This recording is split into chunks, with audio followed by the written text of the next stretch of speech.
Thibaut n'est pas superstitieux. La loi sur le mariage pour tous n'est pas encore votée. Lui, depuis 3 mois, s'est lancé dans l'organisation de mariages homosexuels. Il se présente même comme le premier wedding planner gay de France. C'est tellement de travail un mariage qu'il faut s'y préparer. Après, là, c'est pas une démarche où la date est posée, où les bancs sont publiés, c'est juste vraiment commencer à regarder les lieux. En amont, Thibaut s'active. Pour lui, pas de doute, la loi sera bien votée malgré les opposants. Son compagnon est plus sceptique. Je suis beaucoup plus cartésien, entre guillemets. Pour moi, la loi n'était pas passée, alors je trouvais que c'était mettre un peu la charrue avant les bœufs. Et j'avais pas réfléchi en fait au côté qu'effectivement, un mariage, ça met 1 an. Donc, ce coup, j'étais étonné quand j'ai vu des personnes arriver, mais des personnes en fait qui pensent à leur mariage. Voilà, je pense à des couples que tu as qui ont peut-être la quarantaine à peu près. Et voilà, alors eux, leur mariage, apparemment, ça fait 10 ans qu'ils l'ont en tête. Donc, ils ont super hâte en fait de commencer à le préparer. Depuis la création de sa société, Thibaut a déjà 6 couples de clients. Parmi eux, Stéphanie et Karine. Elles sont en couple depuis 2 ans et souhaitent rapidement officialiser leur relation. Une décision qui a surpris leurs amis les plus proches et même leurs témoins, Romain. Comment vous avez réagi quand elles vous ont annoncé qu'elles allaient se marier? Alors,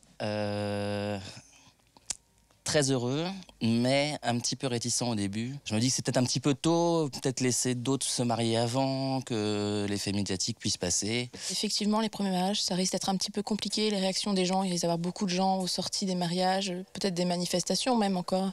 Au-delà du combat pour l'égalité des droits, Karine et Stéphanie ont une vision très conservatrice du mariage. Elles veulent avant tout faire comme les hétérosexuels. Comment vous envisagez le mariage avec Karine? Comme un mariage traditionnel, sans fioriture, sans spécificité homosexuelle. On ne veut pas que notre mariage tourne au cliché et quelque part au ridicule que les gens peuvent s'imaginer. On veut quelque chose de très classique. Thibaut fait son job, présentation des alliances et des traditionnelles robes. La traîne, mais des coupes beaucoup plus simples. Ça, c'est plutôt joli. Mais sa particularité, c'est d'apaiser certains doutes de ses clientes. Est-ce que ça va pas choquer si on a une en tailleur pantalon, une en robe? Est-ce que les gens vont pas se dire ça fait homme et femme? Est-ce que les gens s'attendent plus à voir 2 femmes en robe? Si Stéphanie, tu as envie de te marier en tailleur, je vois pas où est le souci. Votre démarche, c'est vraiment sur le symbole du mariage, après sur l'égalité des droits. Je parlais tout à l'heure. Autre crainte des futurs mariés, trouver une salle qui accepte de les accueillir. Thibaut est là pour sélectionner les prestataires. Ce soir, il leur propose un lieu de réception. Stéphanie et Karine, Enchanté. les futurs mariés.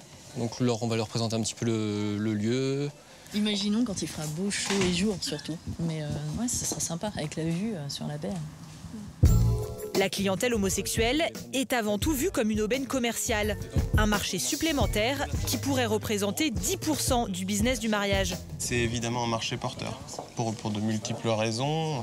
Et c'est surtout très intéressant. C'est une clientèle qui a beaucoup de goût, souvent, un pouvoir d'achat assez intéressant.